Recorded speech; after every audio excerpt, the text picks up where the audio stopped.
Chapter number 5 ਸ਼ੁਰੂ ਕੀਤਾ ਸੀ ਆਪਾਂ ਐਮਰਜਿੰਗ ਮੋਡਸ ਆਫ ਬਿਜ਼ਨਸ। ਜਿਵੇਂ ਉਹਦੇ ਵਿੱਚ ਆਪਾਂ ਕੱਲ ਇਹ ਡਿਸਕਸ਼ਨ ਕੀਤੀ ਕਿ ਐਮਰਜਿੰਗ ਮੋਡ ਦਾ ਮਤਲਬ ਹੁੰਦਾ ਹੈ ਕਿ ਜਦੋਂ ਅਸੀਂ ਬਿਜ਼ਨਸ ਨੂੰ ਟ੍ਰੈਡੀਸ਼ਨਲੀ ਨਾ ਕਰਕੇ ਅਸੀਂ ਆਨਲਾਈਨ ਬਿਜ਼ਨਸ ਕਰਦੇ ਹਾਂ। ਮਤਲਬ ਕਿ ਅਸੀਂ ਜਿਹੜੀਆਂ ਟ੍ਰੈਡੀਸ਼ਨਲ ਸ਼ਾਪਸ ਦੇਖਦੇ ਹਾਂ, ਠੀਕ ਹੈ ਗੱਲ, ਇਹ ਤਾਂ ਟ੍ਰੈਂਡ ਚੱਲ ਹੀ ਰਿਹਾ ਹੈ, ਪਰ ਅੱਜ ਕੱਲ੍ਹ ਟ੍ਰੈਂਡ ਜਿਹੜਾ ਬਦਲ ਕੇ ਈ-ਕਮਰਸ ਵੱਲ ਸ਼ਿਫਟ ਹੋ ਗਿਆ। ਯਾਨੀ ਕਿ whenever we conduct the business activities with the use of internet, with the use of digital media, with the use of telecommunication services, that is called e-commerce। ਫਿਰ ਕੱਲ ਤੁਹਾਨੂੰ ਇਹ ਦੱਸਿਆ ਕਿ ਜਿਹੜਾ ਵੀ ਅਸੀਂ ਆਨਲਾਈਨ ਖਰੀਦ ਵੇਚ ਕਰਦੇ ਹਾਂ ਉਹਦੀ ਡਿਲੀਵਰੀ ਆਨਲਾਈਨ ਵੀ ਹੋ ਸਕਦੀ ਹੈ ਤੇ ਆਫਲਾਈਨ ਵੀ ਹੋ ਸਕਦੀ ਹੈ। ਅਗਰ ਅਸੀਂ ਕੋਈ ਸੌਂਗ ਡਾਊਨਲੋਡ ਕਰਨਾ ਹੈ, ਕੋਈ ਗੇਮ ਡਾਊਨਲੋਡ ਕਰਨੀ ਹੈ ਤਾਂ ਉਹਦੀ ਡਿਲੀਵਰੀ ਆਨਲਾਈਨ ਹੁੰਦੀ ਹੈ। ਪਰ ਜਦੋਂ ਅਸੀਂ ਕੋਈ ਵੀ ਸਮਾਨ ਆਰਡਰ ਕਰਦੇ ਹਾਂ ਤਾਂ ਉਹ ਸਾਡੇ ਘਰੇ ਆਉਂਦਾ ਹੈ, ਪਰ ਇਹਦੇ ਵਿੱਚ ਪਰਸਨਲ ਟੱਚ ਨਹੀਂ ਹੁੰਦਾ। ਗੱਲ ਸਮਝ ਗਏ? ਬਿਕੋਜ਼ ਅਸੀਂ ਚੀਜ਼ ਨੂੰ ਫੀਲ ਨਹੀਂ ਕਰ ਸਕਦੇ। ਵਿਦਆਊਟ ਐਨੀ ਫੀਲ ਅਸੀਂ ਚੀਜ਼ ਕੀ ਕਰਦੇ ਹਾਂ, ਪਰਚੇਜ਼ ਕਰਦੇ ਹਾਂ। And we can make the payment with the use of debit card, credit card, smart card, ਇਹਨਾਂ ਚੀਜ਼ਾਂ ਦਾ ਯੂਜ਼ ਕਰਕੇ ਅਸੀਂ ਪੇਮੈਂਟ ਕਰਦੇ ਹਾਂ। ਠੀਕ ਹੈ। ਫਿਰ ਉਸ ਤੋਂ ਬਾਅਦ ਜਦੋਂ ਅਸੀਂ ਇਹਦੀ ਡਿਸਕਸ਼ਨ ਕਰ ਲਈ, ਦੈਨ ਉਸ ਤੋਂ ਬਾਅਦ ਆਪਾਂ ਇਹ ਡਿਸਕਸ ਕੀਤਾ ਕਿ ਈ-ਕਮਰਸ ਐਂਡ ਈ-ਬਿਜ਼ਨਸ ਵਿੱਚ ਕੀ ਡਿਫਰੈਂਸ ਹੁੰਦਾ। ਤਾਂ ਆਪਾਂ ਇਹ ਪ੍ਰੂਫ ਕੀਤਾ ਕਿ e-business is the wider term because commerce is part of business. Commerce includes only two things, trade and aids to trade. But business ਦੇ ਵਿੱਚ ਕੀ ਆਉਂਦਾ? ਸਾਰਾ ਕੁਝ ਆਉਂਦਾ ਹੈ। ਰਿਸਕ ਮੈਨੇਜ ਕਰਨਾ, ਸਟਾਕ ਮੈਨੇਜ ਕਰਨਾ, ਠੀਕ ਹੈ, ਅਕਾਊਂਟਸ ਬਣਾਉਣਾ, ਸਾਰਾ ਕੁਝ ਬਿਜ਼ਨਸ ਚੱਲਦਾ ਹੈ। ਟ੍ਰੇਡ ਤੇ ਏਡਸ ਟੂ ਟ੍ਰੇਡ ਦਾ ਆਉਂਦਾ ਹੀ ਹੁੰਦਾ। ਤੇ ਇਸ ਕਰਕੇ business is something wider term than commerce. ਤਾਂ ਇਸ ਕਰਕੇ ਅਸੀਂ ਕਿਹਾ ਸੀ ਕਿ ਈ ਬਿਜ਼ਨਸ ਈ ਕਮਰਸ ਨਾਲੋਂ ਵੱਡੀ ਟਰਮ ਹੈ। ਫਿਰ ਉਸ ਤੋਂ ਬਾਅਦ ਅਸੀਂ ਪੜ੍ਹਿਆ B2B, B2C, C2C and P2P। ਪੜ੍ਹਿਆ ਸੀ ਨਾ ਆਪਾਂ business to business, business to customer, customer to customer, intra e-commerce, ਹੈ ਨਾ। ਫਿਰ ਆਪਾਂ ਕੁਝ ਬੈਨੀਫਿਟਸ ਪੜ੍ਹੇ ਈ-ਕਮਰਸ ਦੇ। ਕੀ ਬੈਨੀਫਿਟਸ? ਠੀਕ ਹੈ ਜੀ। Now we are going to discuss very important question, difference between traditional commerce and e-commerce। Traditional commerce ਦਾ ਕੀ ਮਤਲਬ ਹੁੰਦਾ ਜੀ? ਜਿਹੜੀਆਂ ਤੁਸੀਂ ਦੇਖਦੇ ਹੋ ਨਾ ਸ਼ਾਪਸ, ਉਹਨੂੰ ਟ੍ਰੈਡੀਸ਼ਨਲ ਕਮਰਸ ਕਹਿੰਦੇ ਆ। ਹਰਜੀਤ, ਕਿਸੇ ਨੇ ਵੀ ਨਾ ਬੋਲਣਾ ਨਹੀਂ ਹੈ। ਨਹੀਂ ਸਰ, ਪੇਜ ਨੰਬਰ ਪੁੱਛਿਆ। ਰੀਜ਼ਨ ਇਹ ਹੈ ਕਿ ਮੈਂ ਜਦੋਂ ਵੀਡੀਓਜ਼ ਦੀ ਚੈਕਿੰਗ ਕਰ ਰਿਹਾ ਹੁੰਦਾ ਲਾਸਟ ਤੇ ਬਾਅਦ 'ਚ, ਉਹਦੇ ਵਿੱਚ ਤੁਹਾਡੀ ਆਵਾਜ਼ ਆਉਂਦੀ ਹੈ ਬਿਲਕੁਲ ਕਲੀਅਰ, ਸਮਝ ਗਏ? ਤਾਂ ਇਸ ਕਰਕੇ ਵਿੱਚ ਨਾ ਬੋਲਿਆ ਕਰੋ। ਫਿਰ ਉਹ ਤੁਹਾਨੂੰ ਤਾਂ ਡਿਸਟਰਬੈਂਸ ਹੋਊਗੀ ਨਾਲ ਮੈਨੂੰ ਹੋਊਗੀ, ਮੇਰਾ ਧਿਆਨ ਡਾਇਵਰਟ ਹੋ ਜਾਂਦਾ। ਮੈਂ ਤੁਹਾਨੂੰ ਪਹਿਲਾਂ ਵੀ ਦੱਸਿਆ ਸੀ ਕਿ ਜਦੋਂ ਅਸੀਂ ਟੀਚ ਕਰ ਰਹੇ ਹੁੰਦੇ ਹਾਂ ਉਰੇ ਖੜ੍ਹ ਕੇ, ਸਮਝ ਕੇ ਗੱਲ, ਸਾਡੇ ਸਾਹਮਣੇ 20 ਜਣੇ ਬੈਠੇ ਹੈ, ਸਾਡਾ ਧਿਆਨ ਨਾ ਇਸ ਬੁੱਕ ਵੱਲ ਹੀ ਨਹੀਂ ਹੁੰਦਾ, ਬਹੁਤ ਸਾਰੀਆਂ ਬੁੱਕਸ ਵੱਲ ਹੁੰਦਾ ਜੋ ਅਸੀਂ ਅੱਜ ਤੱਕ ਪੜ੍ਹੀ ਹੈ। Teaching profession is not a simple. ਕਹਿ ਦਿੰਦੇ ਨੇ ਕਿ ਟੀਚਰਾਂ ਦਾ ਕੀ ਹੈ, ਪੜ੍ਹਾ ਕੇ ਆਦਾ ਵਿਹਲੇ ਨੇ, ਸਮਝ ਕੇ। ਪਰ ਮੈਨੂੰ ਇਹ ਪਤਾ ਵੀ ਸਾਨੂੰ ਪੜ੍ਹਾਉਣ ਤੋਂ ਪਹਿਲਾਂ ਸਾਨੂੰ ਬਹੁਤ ਕੁਝ ਕਰਨਾ ਪੈਂਦਾ, ਸਾਨੂੰ ਬਹੁਤ ਪਾਪੜ ਵੇਲਣੇ ਪੈਂਦੇ ਨੇ। ਠੀਕ ਹੈ ਗੱਲ? ਉਨੀ ਮਿਹਨਤ ਤੁਸੀਂ ਨਹੀਂ ਕਰ ਰਹੇ ਜਿੰਨੀ ਸਾਨੂੰ ਕਰਨੀ ਪੈਂਦੀ ਹੈ। ਔਰ ਫॉर योर काइंड ਇਨਫੋਰਮੇਸ਼ਨ, ਮੈਂ ਤੁਹਾਨੂੰ ਸ਼ਾਇਦ ਕੱਲ੍ਹ ਵੀ ਦੱਸਿਆ ਸੀ ਕਿ 11:30, 12 ਵਜੇ ਤੱਕ ਤਾਂ ਮੈਂ ਟੈਸਟ ਹੀ ਚੈੱਕ ਕਰਦਾ ਰਹਿੰਦਾ ਤੁਹਾਡੇ, ਵੀ ਕੱਲ੍ਹ ਨੂੰ ਮੈਂ ਬੱਚਿਆਂ ਨੂੰ ਟੈਸਟ ਦੇਣਾ। ਠੀਕ ਹੈ ਗੱਲ? ਲੈਕਚਰਸ ਪ੍ਰਪੇਅਰ ਕਰਨੇ, ਟੌਪਿਕਸ ਪ੍ਰਪੇਅਰ ਕਰਨੇ, ਨਵੀਆਂ ਗੱਲਾਂ ਸੋਚਣੀਆਂ ਵੀ ਕੀ ਦੱਸਣਾ, ਨਵੀਆਂ ਗੱਲਾਂ, ਸਮਝ ਗਏ ਗੱਲ? ਇਸ ਕਰਕੇ ਉਸ ਚੀਜ਼ ਦੀ ਕਦਰ ਪਾਉਣੀ ਹੈ ਹਰ ਬੱਚੇ ਨੂੰ। ਠੀਕ ਹੈ ਗੱਲ? ਸਮਝ ਆ ਗਈ ਨਾ? ਔਰ ਮੇਰਾ ਮਕਸਦ ਤੁਹਾਨੂੰ ਪਹਿਲਾਂ ਵੀ ਦੱਸਿਆ ਸੀ, ਪੜ੍ਹਾਉਣਾ ਤਾਂ ਹੈ ਹੀ ਨਹੀਂ। ਤੁਸੀਂ ਮੇਰੇ ਤੋਂ ਵਰਡ ਸਿੱਖਦੇ ਹੋ ਹਮੇਸ਼ਾ। ਮੈਂ ਤੁਹਾਨੂੰ ਕੋਈ ਨਵਾਂ ਵਰਡ ਆਉਂਦਾ ਕਮਰਸ ਦਾ ਦੱਸਦਾ ਕਿ ਨਹੀਂ ਦੱਸਦਾ, ਹੈ ਨਾ। ਤਾਂ ਇਸ ਕਰਕੇ ਮੇਰਾ ਹਮੇਸ਼ਾ ਇਹੀ ਮਕਸਦ ਹੁੰਦਾ ਕਿ ਮੈਂ ਸਟੂਡੈਂਟ ਨੂੰ ਪੜ੍ਹਾਉਣਾ ਨਹੀਂ, ਸਿਖਾਉਣਾ ਹੈ। ਕਿਉਂਕਿ ਸਿਖਾਉਣ ਅਤੇ ਪੜ੍ਹਾਉਣ 'ਚ ਫਰਕ ਹੁੰਦਾ ਹੈ। ਲਾਈਨ ਪੜ੍ਹ ਕੇ ਪੜ੍ਹਾ ਦੇਣਾ, ਉਹਨੂੰ ਸਿਖਾਉਣਾ ਨਹੀਂ ਕਹਿੰਦੇ, ਉਹਨੂੰ ਰੱਟਾ ਮਰਾਉਣਾ ਕਹਿੰਦੇ ਨੇ। ਗੱਲ ਸਮਝ ਗਏ? ਲਾਈਨ ਤਾਂ ਕੋਈ ਵੀ ਪੜ੍ਹ ਲਓ ਯਾਰ, ਬੁੱਕ 'ਚ ਲਿਖੀ ਹੋਈ ਹੈ, ਪੜ੍ਹ ਲਓਗੇ, ਪਤਾ ਹੀ ਹੈ, ਇੰਨੇ ਤਾਂ ਅੰਗਰੇਜ਼ ਸਾਰੇ ਹੀ ਹੈਗੇ ਆ, ਸਮਝ ਗਏ ਗੱਲ? ਪਰ ਉਹਦੇ ਬਾਰੇ ਐਕਸਟਰਾ ਗੱਲਾਂ ਦੱਸਣਾ ਜੋ ਬੁੱਕ 'ਚ ਨਹੀਂ ਹੈ, ਅਤੇ ਤੁਹਾਨੂੰ ਉਹ ਚੀਜ਼ ਦਾ ਕਨਸੈਪਟ ਦਾ ਪ੍ਰੈਕਟੀਕਲ ਦੇ ਨਾਲ ਲਿੰਕ ਕਰਕੇ ਦੱਸਣਾ, ਸਮਝ ਕੇ ਗੱਲ? ਇਹਨੂੰ ਟੀਚਿੰਗ ਕਹਿੰਦੇ ਨੇ ਐਕਚੁਅਲੀ। ਠੀਕ ਹੈ ਗੱਲ? ਅਤੇ ਇਸ ਕਰਕੇ ਤੁਸੀਂ ਇਸ ਚੀਜ਼ ਦੀ ਕਦਰ ਕਰੋ। ਠੀਕ ਹੈ? ਹੁਣ ਦੇਖੋ ਜੀ, ਆਪਣੇ ਕੋਲ ਡਿਫਰੈਂਸ ਹੈ ਟ੍ਰੈਡੀਸ਼ਨਲ ਕਮਰਸ ਐਂਡ ਈ-ਕਮਰਸ ਦਾ। ਇਹ ਬਹੁਤ ਜ਼ਿਆਦਾ ਇੰਪੋਰਟੈਂਟ ਡਿਫਰੈਂਸ ਹੈ। ਕਿਸ ਸੈਂਸ 'ਚ ਇੰਪੋਰਟੈਂਟ ਡਿਫਰੈਂਸ ਹੈ? ਸਭ ਤੋਂ ਪਹਿਲਾਂ ਤਾਂ ਆਪਣੇ ਕੋਲੋਂ ਕਹਿੰਦੇ ਜੀ ਫਾਰਮੇਸ਼ਨ। ਕਹਿੰਦੇ ਜੇ ਤੁਸੀਂ ਮੰਨ ਲਓ ਕੋਈ ਸ਼ਾਪ ਖੋਲ੍ਹਣੀ ਹੈ, ਕੋਈ ਕੰਪਨੀ ਖੋਲ੍ਹਣੀ ਹੈ, ਕੋਈ ਬਿਜ਼ਨਸ ਖੋਲ੍ਹਣਾ ਹੈ, ਇਹਦੀ ਫਾਰਮੇਸ਼ਨ ਡਿਫੀਕਲਟ ਹੈ because you have to fulfil so many formalities. ਤੁਹਾਨੂੰ ਬਹੁਤ ਸਾਰੀਆਂ ਫਾਰਮੈਲਿਟੀਜ਼ ਪੂਰੀਆਂ ਕਰਨੀਆਂ ਪੈਣੀਆਂ, ਠੀਕ ਹੈ ਜੀ। ਪਰ ਅਗਰ ਈ ਕਮਰਸ ਖੋਲ੍ਹਣੀ ਹੈ ਤਾਂ ਕਹਿੰਦੇ ਉਹ ਬਹੁਤ ਸੌਖੀ ਹੈ। ਕਿਉਂ? ਕੰਪਿਊਟਰ ਲਿਆ, ਕੰਪਿਊਟਰ ਲੈ ਕੇ ਇੱਕ ਵੈਬਸਾਈਟ ਬਣਾ ਲਈ, ਵੈਬਸਾਈਟ ਦੇ ਨਾਲ ਤੁਹਾਡਾ ਬਿਜ਼ਨਸ ਜਿਹੜਾ ਹੈਗਾ ਵਰਲਡ ਲੈਵਲ 'ਤੇ ਫਿਰ ਸਮਝ ਗਏ ਗੱਲ। ਤਾਂ ਉਹਨੂੰ ਬਣਾਉਣਾ ਸੌਖਾ ਹੈ। ਬਿਜ਼ਨਸ ਖੋਲ੍ਹਣ ਲਈ ਪਰਮਿਸ਼ਨਸ ਲੈਣੀਆਂ ਪੈਣਗੀਆਂ, ਪਰ ਈ ਕਮਰਸ ਖੋਲ੍ਹਣ ਲਈ ਪਰਮਿਸ਼ਨਸ ਲੈਣ ਦੀ ਜ਼ਰੂਰਤ ਨਹੀਂ। ਇਸ ਕਰਕੇ ਫਾਰਮੇਸ਼ਨ ਕੀ ਹੈ ਇਸਦੀ? ਈਜ਼ੀ, ਠੀਕ ਹੈ। ਫਿਰ ਉਸ ਤੋਂ ਬਾਅਦ ਕਹਿੰਦੇ ਜੀ ਫਿਜ਼ੀਕਲ ਪ੍ਰੈਜ਼ੈਂਸ। ਫਿਜ਼ੀਕਲ ਪ੍ਰੈਜ਼ੈਂਸ ਕਿਹਦੇ ਵਿੱਚ ਜ਼ਰੂਰੀ ਹੈ ਜੀ? ਟ੍ਰੈਡੀਸ਼ਨਲ ਵਿੱਚ। ਦੂਸਰੇ ਵਿੱਚ ਫਿਜ਼ੀਕਲ ਪ੍ਰੈਜ਼ੈਂਸ ਦਾ ਹੋਣਾ ਨਹੀਂ ਜ਼ਰੂਰੀ, ਕਿਉਂਕਿ ਉਹਦੇ ਵਿੱਚ ਤਾਂ ਡੈਫੀਨੇਟਲੀ ਅਸੀਂ ਚੀਜ਼ ਦੇਖ ਕੇ ਹੀ ਆਰਡਰ ਕਰਦੇ ਹਾਂ। ਗੱਲ ਸਮਝ ਗਏ? ਫਿਰ ਉਸ ਤੋਂ ਬਾਅਦ ਜੀ setting up of cost.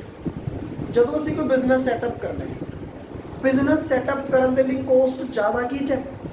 Traditional 'ਚ, ਕਿਉਂਕਿ ਸਾਨੂੰ ਪਹਿਲਾਂ ਬਿਲਡਿੰਗ ਖਰੀਦਣੀ ਪਊਗੀ, ਸਮਾਨ ਖਰੀਦਣਾ ਪਊਗਾ, ਹੈ ਨਾ। ਪਰ ਜਿਹੜੀ ਈ ਕਮਰਸ ਹੈ ਉਹ 'ਚ ਸਮਾਨ ਖਰੀਦਣ ਦੀ ਵੀ ਜ਼ਰੂਰਤ ਨਹੀਂ ਹੈ। ਕਿਉਂ? ਤੁਸੀਂ ਜਸਟ ਆਪਣਾ ਪ੍ਰੋਡਕਟ ਇੱਕ ਬਣਾ ਲਿਆ, ਉਹਨੂੰ ਕੰਪਿਊਟਰ 'ਤੇ ਪੋਸਟ ਕਰਨਾ। ਜਦੋਂ ਤੁਹਾਡੇ ਕੋਲ ਆਰਡਰ ਆ ਗਿਆ, ਤੁਸੀਂ ਆਰਡਰ ਬੇਸਿਸ 'ਤੇ ਬਣਾਈਏ, ਤੁਹਾਨੂੰ ਕੋਈ ਸਟਾਕ ਰੱਖਣ ਦੀ ਜ਼ਰੂਰਤ ਨਹੀਂ। ਸੈਟਿੰਗ ਅਪ ਆਫ ਕੋਸਟ ਕੀ ਉੱਥੇ ਸਮਝ ਗਏ? ਫਿਰ ਕਹਿੰਦੇ ਜੀ ਡੀਲਿੰਗ ਟਾਈਮ। ਕਹਿੰਦੇ ਜਿਹੜਾ ਈ ਕਮਰਸ ਹੈ ਉਹਦਾ ਡੀਲਿੰਗ ਟਾਈਮ ਜ਼ਿਆਦਾ ਹੈ। ਈ ਕਮਰਸ ਦਾ ਡੀਲਿੰਗ ਟਾਈਮ ਜ਼ਿਆਦਾ ਕਿਉਂ ਹੈ?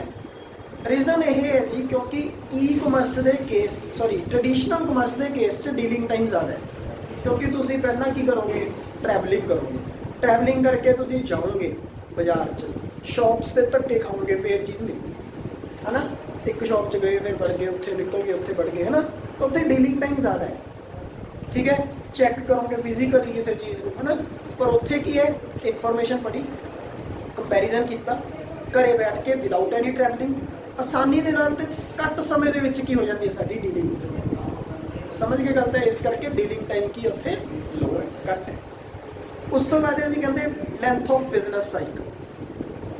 ਕਹਿੰਦੇ ਜਿਹੜਾ ਟ੍ਰੈਡੀਸ਼ਨਲ ਬਿਜ਼ਨਸ ਹੈ ਨਾ, ਉਹਦੇ ਵਿੱਚ ਲੈਂਥ ਹੈ ਜਿਹੜੀ ਉਹ ਜ਼ਿਆਦਾ ਹੈ। ਕਿਉਂ? ਕੱਲ੍ਹ ਤੁਹਾਨੂੰ ਦੱਸਿਆ ਸੀ ਕਿ ਟ੍ਰੈਡੀਸ਼ਨਲ ਬਿਜ਼ਨਸ 'ਚ ਸਭ ਤੋਂ ਪਹਿਲਾਂ ਪ੍ਰੋਡਿਊਸਰ ਹੁੰਦਾ ਹੈ, ਪ੍ਰੋਡਿਊਸਰ ਤੋਂ ਬਾਅਦ ਹੋਲਸੇਲਰ, ਰਿਟੇਲਰ, ਕੰਜ਼ਿਊਮਰ। ਪਰ ਕਹਿੰਦੇ ਇਸ ਕਰਕੇ ਜਿਹੜੀ ਬਿਜ਼ਨਸ ਸਾਈਕਲ ਦੀ ਲੈਂਥ ਹੈ ਉਹ ਕੀ ਹੈ? ਵੱਡੀ ਹੋਈ। ਸਮਝ ਕੇ ਸਪਲਾਈ ਚੇਨ ਕੀ ਆਪਣੀ ਵੱਡੀ ਹੈ। ਪਰ ਜਦੋਂ ਟ੍ਰੈਡੀਸ਼ਨਲ ਕਮਰਸ ਦੀ ਗੱਲ, ਈ ਕਮਰਸ ਦੀ ਗੱਲ ਕਰੀਏ ਤਾਂ ਉੱਥੇ ਆ ਦੋਨੋਂ ਡਿਸਅਪੀਅਰ ਹੋ ਜਾਂਦੇ ਨੇ, ਖਤਮ ਹੋ ਜਾਂਦੇ ਨੇ। ਕਿਉਂ? ਕਿਉਂਕਿ ਡਾਇਰੈਕਟਲੀ ਅਸੀਂ ਕੀ ਤੋਂ ਪਰਚੇਜ਼ ਕਰਦੇ ਹਾਂ? ਪ੍ਰੋਡਿਊਸਰ। ਸਮਝ ਗਏ? ਤਾਂ ਇਹਦੇ ਨਾਲ ਕੀ ਹੈ? ਜਿਹੜਾ ਬਿਜ਼ਨਸ ਦਾ ਸਾਈਕਲ ਹੈ ਉਹ ਛੋਟਾ, ਠੀਕ ਹੈ ਜੀ। ਉਸ ਤੋਂ ਬਾਅਦ ਕਹਿੰਦੇ ਅਪਰਚੁਨਿਟੀ ਫॉर ਇੰਟਰਪਰਸਨਲ ਟੱਚ। ਕਹਿੰਦੇ ਜੀ ਤੁਸੀਂ ਇੰਟਰਪਰਸਨਲ ਟੱਚ ਦਾ ਮਤਲਬ ਕਿ ਤੁਸੀਂ ਸੈਲਰ ਦੇ ਨਾਲ ਪਰਸਨਲ ਟੱਚ ਚੁਣਦੇ ਹੋ। ਸਮਝ ਗਏ ਗੱਲ? ਤੁਹਾਡਾ ਸੈਲਰ ਦੇ ਨਾਲ ਪਰਸਨਲ ਟੱਚ ਹੁੰਦਾ ਜਦੋਂ ਤੁਸੀਂ ਪਰਚੇਜ਼ ਕਰ ਰਹੇ ਹੋ, ਕਿਉਂਕਿ buyer and seller both comes together while purchasing physically. ਪਰ ਈ ਕਮਰਸ ਵਿੱਚ ਕਹਿੰਦੇ ਉਹਨਾਂ ਦਾ ਪਰਸਨਲ ਟੱਚ ਕੀ ਹੁੰਦਾ? ਨਹੀਂ ਹੁੰਦਾ। ਪਹਿਲਾਂ ਮੈਂ ਥਿੰਗਸ ਦੀ ਪਰਸਨਲ ਟੱਚ ਦੀ ਗੱਲ ਕਰ ਰਿਹਾ ਸੀ, ਹੁਣ ਮੈਂ ਸੈਲਰ ਦੇ ਪਰਸਨਲ ਟੱਚ ਦੀ ਗੱਲ ਕਰ ਰਿਹਾ। ਸਮਝ ਗਏ ਗੱਲ? ਪਹਿਲਾਂ ਤਾਂ ਚੀਜ਼ ਨੂੰ ਚੈੱਕ ਕਰਕੇ ਲੈਣਾ, ਉਹਦੀ ਗੱਲ ਹੋ ਰਹੀ ਸੀ ਫਿਜ਼ੀਕਲ ਅਪੀਅਰੈਂਸ 'ਚ, ਠੀਕ ਹੈ ਗੱਲ। ਕਿਉਂਕਿ ਫਿਜ਼ੀਕਲ ਅਪੀਅਰੈਂਸ ਦਾ ਮਤਲਬ ਕੀ ਹੈ? ਚੀਜ਼ ਫਿਜ਼ੀਕਲੀ ਸਾਹਮਣੇ ਪਈ ਦਿਖ ਰਹੀ ਹੈ। ਪਰ ਡਿਜੀਟਲੀ ਦੇ ਵਿੱਚ ਆਪਾਂ ਕੀ ਕਰਦੇ ਹਾਂ? ਚੀਜ਼ ਸਾਨੂੰ ਆਨਲਾਈਨ ਦਿਖ ਰਹੀ ਹੈ, ਪ੍ਰੈਕਟੀਕਲੀ ਆਪਣੇ ਸਾਹਮਣੇ ਨਹੀਂ ਦਿਖ ਰਹੀ। ਸਮਝ ਗਏ? You Kant feel that. ਸਮਝ ਕੇ ਫਿਰ ਉਸ ਤੋਂ ਬਾਅਦ ਆ ਗਿਆ ਜੀ ਗਲੋਬਲ ਰੀਚ। ਕਿ ਟ੍ਰੈਡੀਸ਼ਨਲ ਬਿਜ਼ਨਸ ਦੀ ਗਲੋਬਲ ਰੀਚ ਹੈ, ਪੂਰੇ ਸੰਸਾਰਿਕ ਲੈਵਲ ਤੇ ਫੈਲਦਾ ਹੈ ਨਹੀਂ। ਪਰ ਈ ਕਮਰਸ ਕੀ ਹੈ? ਪੂਰੇ ਵਰਲਡ ਲੈਵਲ ਤੇ ਫੈਲਦਾ ਹੈ। ਟ੍ਰੈਡੀਸ਼ਨਲ ਬਿਜ਼ਨਸ ਹਫਤੇ ਦੇ 7 ਦਿਨ, ਦਿਨ ਦੇ 24 ਘੰਟੇ, ਸਾਲ ਦੇ 365 ਦਿਨ ਸਾਨੂੰ ਸਰਵਿਸ ਪ੍ਰੋਵਾਈਡ ਨਹੀਂ ਕਰਦਾ, ਪਰ ਈ ਕਮਰਸ ਪ੍ਰੋਵਾਈਡ ਕਰਦਾ, ਠੀਕ ਹੈ ਗੱਲ। ਟ੍ਰੈਡੀਸ਼ਨਲ ਕਮਰਸ ਕਨਵੀਨੀਅੰਟ ਨਹੀਂ ਹੈ, ਈ ਕਮਰਸ ਕਨਵੀਨੀਅੰਟ ਹੈ। ਕਨਵੀਨੀਅੰਟ ਮਤਲਬ ਸੁਵਿਧਾਜਨਕ, ਤੁਹਾਨੂੰ ਕਿਤੇ ਵੀ ਆਉਣ ਜਾਣ ਦੀ ਲੋੜ ਨਹੀਂ, ਆਸਾਨੀ ਨਾਲ ਪੇਮੈਂਟ ਕਰ ਸਕਦੇ। ਟ੍ਰੈਡੀਸ਼ਨਲ ਬਿਜ਼ਨਸ 'ਚ ਰਿਸਕ ਜ਼ਿਆਦਾ ਹੈ, ਇਹ ਮੈਂ ਪੁਆਇੰਟ ਆਪਦੇ ਕੋਲ ਬਣਾ ਰਿਹਾ ਜੀ, ਠੀਕ ਹੈ ਗੱਲ। ਟ੍ਰੈਡੀਸ਼ਨਲ ਬਿਜ਼ਨਸ 'ਚ ਰਿਸਕ ਜ਼ਿਆਦਾ ਹੈ। ਕਿਉਂ? ਕਿਉਂਕਿ ਲੁੱਟ ਦੇ ਚਾਂਸਿਸ ਜ਼ਿਆਦਾ ਨੇ, because you have to handle the cash. ਪਰ ਟ੍ਰੈਡੀਸ਼ਨਲ ਬਿਜ਼ਨਸ 'ਚ ਰਿਸਕ ਜਿਹੜਾ ਹੈਗਾ ਐਜ਼ ਕੰਪੇਅਰ ਟੂ, ਆਏ ਨਹੀਂ ਲਿਖਣਾ ਵੀ ਰਿਸਕ ਨਹੀਂ ਹੈਗਾ, ਪਰ as compare to traditional business risk ਘੱਟ ਹੈ। ਸਮਝ ਗਏ ਗੱਲ? ਉੱਥੇ ਇਹ ਨਹੀਂ ਲਿਖ ਕੇ ਆਉਣਾ ਕਿਸੇ ਨੇ ਵੀ ਰਿਸਕ ਨਹੀਂ ਹੈਗਾ, ਫਿਰ ਕੁਐਸਚਨ ਮੁੜੋ ਕੀ ਆਊਗਾ, ਹੈਕਿੰਗ ਦੇ ਚਾਂਸਿਸ ਤਾਂ ਹੈਗੇ ਹੀ ਹੈ। ਠੀਕ ਹੈਗਾ, ਤੇ ਇਸ ਕਰਕੇ ਕਿਸੇ ਨੇ ਵੀ ਇਹ ਨਹੀਂ ਲਿਖਣਾ ਕਿ there is no risk in case of e commerce. ਇਹ ਜੀ ਕਿਹੜੀ ਚੀਜ਼ ਹੈ ਜਿਹ 'ਚ ਰਿਸਕ ਨਹੀਂ ਹੈਗਾ ਜੀ, ਰਿਸਕ ਹਰ ਚੀਜ਼ 'ਚ। ਠੀਕ ਹੈ ਗੱਲ। ਫਿਰ ਕਹਿੰਦੇ ਜੀ ਗਵਰਨਮੈਂਟ ਪੈਟਰਨੇਜ, ਗਵਰਨਮੈਂਟ ਪੈਟ। ਅੱਛਾ ਉਸ ਤੋਂ ਬਾਅਦ ਚਲੋ ਇੱਕ ਹੋਰ ਗੱਲ ਕਰਦੇ ਹਾਂ, ਪੇਪਰਲੈਸ ਵਰਕ, ਪੇਪਰ ਵਰਕ ਦੀ ਗੱਲ ਕਰਦੇ ਹਾਂ। ਟ੍ਰੈਡੀਸ਼ਨਲ ਕਮਰਸ 'ਚ ਪੇਪਰ ਵਰਕ ਜ਼ਿਆਦਾ ਹੈ, ई-कॉमर्स 'ਚ ਪੇਪਰ ਵਰਕ ਨਹੀਂ ਹੈ। ਗੱਲ ਸਮਝ ਗਏ। ਸਪਲਾਈ ਚੇਨ, ਟ੍ਰੈਡੀਸ਼ਨਲ 'ਚ ਸਪਲਾਈ ਚੇਨ ਵੱਡੀ ਹੈ, ई-कॉमर्स 'ਚ ਸਪਲਾਈ ਚੇਨ ਕੀ ਹੈ, ਸ਼ਾਰਟ ਹੈ। ਸਮਝ ਗਏ। ਫਿਰ ਉਸ ਤੋਂ ਬਾਅਦ ਜੀ ਗਵਰਨਮੈਂਟ ਪੈਟਰਨੇਜ, ਗਵਰਨਮੈਂਟ ਦੀ ਪੈਟਰਨੇਜ ਦੀ ਗੱਲ ਕਰਦੇ ਹਾਂ। ਕਹਿੰਦੇ ਟ੍ਰੈਡੀਸ਼ਨਲ ਬਿਜ਼ਨਸ 'ਚ ਤਾਂ ਗਵਰਨਮੈਂਟ ਇੰਟਰਫੇਅਰ ਘੱਟ ਕਰਦੀ ਹੈ, ਜਿਵੇਂ ਹੁਣ ਆਪਣੀਆਂ ਸ਼ਾਪਸ ਆ ਗਈਆਂ, ਸ਼ਾਪਸ ਦੇ ਵਿੱਚ ਗਵਰਨਮੈਂਟ ਦੀ ਇੰਟਰਫੇਅਰੈਂਸ ਹੈਗੀ ਹੈ, ਪਰ ਅੱਜ ਕੱਲ੍ਹ ਗਵਰਨਮੈਂਟ ਆਈਟੀ ਸੈਕਟਰ 'ਚ ਇੰਟਰਫੇਅਰੈਂਸ ਜ਼ਿਆਦਾ ਕਰਦੀ ਹੈ। ਸਮਝ ਗਏ ਗੱਲ। ਜਿਵੇਂ ਆਪਣੇ ਦੇਸ਼ 'ਚ ਨਾ ਇੱਕ ਆਈਟੀ ਐਕਟ ਬਣਿਆ ਹੋਇਆ, ਆਈਟੀ ਐਕਟ 2000 'ਚ ਪਾਸ ਹੋਇਆ ਸੀ। ਅਗਰ ਆਈਟੀ ਐਕਟ ਮਤਲਬ ਇਨਫੋਰਮੇਸ਼ਨ ਟੈਕਨੋਲੋਜੀ ਨਾਲ ਰਿਲੇਟਡ ਕਿਸੇ ਨਾਲ ਕੋਈ ਵੀ ਘਪਲਾ ਹੁੰਦਾ ਹੈ ਤਾਂ ਆਈਟੀ ਐਕਟ ਦੇ ਤਹਿਤ ਉਸ ਨੂੰ ਨਿਪਟਾਇਆ ਜਾਂਦਾ ਹੈ। ਸਮਝ ਗਏ ਗੱਲ। ਤਾਂ ਮਤਲਬ ਕਿ ਗਵਰਨਮੈਂਟ ਜਿਹੜੀ ਹੈ ਉਹਦੀ ਪੈਟਰਨੇਜ ਅੱਜ ਕੱਲ੍ਹ ਜਿਵੇਂ ਕੰਪਿਊਟਰ ਦਾ ਟਰੈਂਡ ਵੱਧਦਾ ਜਾ ਰਿਹਾ, ਗਵਰਨਮੈਂਟ ਦੀ ਇੰਟਰਫੇਰੈਂਸ ਜ਼ਿਆਦਾ ਵੱਧਦੀ ਜਾ ਰਹੀ ਹੈ ਆਈਟੀ ਫੀਲਡ 'ਚ, ਤਾਂ ਕਿ ਜਿਹੜੇ ਲੀਗਲ ਮਤਲਬ ਆਈਟੀ ਨਾਲ ਰਿਲੇਟਡ ਕ੍ਰਾਈਮਸ ਨੇ ਉਹ ਰੋਕੇ ਜਾਣ। ਸਮਝ ਗਏ। ਟ੍ਰੈਡੀਸ਼ਨਲ ਬਿਜ਼ਨਸਿਸ ਦੇ ਵਿੱਚ ਜਿਹੜੀ ਗਵਰਨਮੈਂਟ ਹੈ ਉਹ ਘੱਟ ਇੰਟਰਫੇਅਰ ਕਰਦੀ ਹੈ। ਸਮਝ ਗਏ ਗੱਲ। ਫਿਰ ਉਸ ਤੋਂ ਬਾਅਦ ਹੈ ਜੀ ਆਪਣੇ ਕੋਲ ਆਊਟਸੋਰਸਿੰਗ ਆਫ ਸਰਵਿਸਿਜ਼। ਠੀਕ ਹੈ, ਦੇਖੋ ਜੀ ਆਪਾਂ ਸ਼ਬਦਾਂ ਦੇ ਟੁਕੜੇ ਕਰ ਦਿੰਦੇ, ਇੱਕ ਤਾਂ ਹੈਗਾ ਜੀ ਆਊਟ, ਦੂਸਰਾ ਸੋਰਸ। ਜਦੋਂ ਇਕੱਠਾ ਕਰ ਦਾਂਗੇ ਬਣ ਜਾਏਗਾ ਆਊਟਸੋਰਸ, ਹੈ ਨਾ। ਆਊਟ ਮਤਲਬ ਹੁੰਦਾ ਬਾਹਰ, ਸੋਰਸ ਮਤਲਬ ਰਿਸੋਰਸ, ਕੋਈ ਸਾਧਨ। ਠੀਕ ਹੈ ਗੱਲ। Whenever you arrange the resource from outside, ਜਦੋਂ ਤੁਸੀਂ ਰਿਸੋਰਸ ਆਊਟਸਾਈਡ ਤੋਂ ਅਰੇਂਜ ਕਰਦੇ ਹੋ ਨਾ, ਅਸੀਂ ਉਹਨੂੰ ਆਊਟਸੋਰਸਿੰਗ ਕਹਿੰਦੇ ਹਾਂ। ਫੋਰ ਐਗਜ਼ਾਮਪਲ ਮੈਂ ਕਹਿੰਦਾ ਜੀ ਮੈਂ ਕੰਮ ਨਾ ਕਰਕੇ ਆਪ ਕਿਸੇ ਦੂਜੇ ਬੰਦੇ ਨੂੰ ਦਿੱਤਾ। ਠੀਕ ਹੈ ਗੱਲ। ਪ੍ਰੈਕਟੀਕਲ ਅਸਾਈਨਮੈਂਟ ਦਿੱਤੀ ਤੁਹਾਡੇ ਮੈਡਮ ਨੇ, ਬਿਜ਼ਨਸ ਸਟੱਡੀਜ਼ ਦੀ ਜਾਂ ਇਕਨੋਮਿਕਸ ਦੀ, ਕਹਿੰਦੇ ਅਸਾਈਨਮੈਂਟ ਬਣਾਓ। ਤੁਸੀਂ ਕਿਹਾ ਜੀ ਮੇਰੇ ਕੋਲ ਤਾਂ ਟਾਈਮ ਹੈ ਨਹੀਂ, ਮੈਂ ਕਿਉਂ ਧੱਕੇ ਖਾਵਾਂ, ਤੁਸੀਂ ਕਿਸੇ ਤੋਂ ਬਾਹਰੋਂ ਬਣਵਾ ਲਈ। That is called outsourcing. ਇਹ ਤਾਂ ਹੈਗੀ ਸਟੂਡੈਂਟ ਲਾਈਫ ਦੀ ਐਗਜ਼ਾਮਪਲ ਜੋ ਤੁਸੀਂ ਕਰਦੇ ਹੋ। ਪਰ ਜੇ ਮੈਂ ਬਿਜ਼ਨਸ ਦੀ ਗੱਲ ਕਰਾਂ ਤਾਂ ਕਹਿੰਦੇ ਬਿਜ਼ਨਸ 'ਚ ਦੋ ਤਰ੍ਹਾਂ ਦੇ ਕੰਮ ਹੁੰਦੇ ਨੇ, ਇੱਕ ਇੰਪੋਰਟੈਂਟ ਤੇ ਇੱਕ ਅਨਇੰਪੋਰਟੈਂਟ। ਜਿਹੜੇ ਇੰਪੋਰਟੈਂਟ ਹੈ ਜੀ ਪਲੈਨਿੰਗ ਵਗੈਰਾ ਤੁਸੀਂ ਕਰੋਗੇ, ਪਲੈਨਿੰਗ ਥੋੜੀ ਆਪਾਂ ਕਿਸੇ ਨੂੰ ਬਾਹਰਲੇ ਬੰਦੇ ਨੂੰ ਕਹਾਂਗੇ ਵੀ ਆ ਜਾ ਪਲਾਨ ਕਰਦੇ, ਨਹੀਂ। ਜਿਹੜੀਆਂ ਅਨਇੰਪੋਰਟੈਂਟ ਐਕਟੀਵਿਟੀਜ਼ ਨੇ ਜਿਵੇਂ ਐਡਵਰਟਾਈਜ਼ਮੈਂਟ ਹੈ, ਤੁਸੀਂ ਕਹੋਗੇ ਐਡਵਰਟਾਈਜ਼ਮੈਂਟ ਤਾਂ ਸਭ ਤੋਂ ਜ਼ਿਆਦਾ ਇੰਪੋਰਟੈਂਟ ਹੈ। ਠੀਕ ਹੈ ਗੱਲ। ਪਰ ਐਡਵਰਟਾਈਜ਼ਮੈਂਟ ਤੋਂ ਪਲੈਨਿੰਗ ਨਾਲੋਂ ਇੰਪੋਰਟੈਂਟ ਤਾਂ ਐਡਵਰਟਾਈਜ਼ਮੈਂਟ ਨਹੀਂ ਹੈਗਾ। ਐਡਵਰਟਾਈਜ਼ਮੈਂਟ ਇੱਕ ਸਬਸਿਡਰੀ ਐਕਟੀਵਿਟੀ ਹੈ, ਤੁਹਾਡਾ ਕੰਮ ਕੀ ਹੈ, ਪ੍ਰੋਡਕਸ਼ਨ ਕਰਨਾ।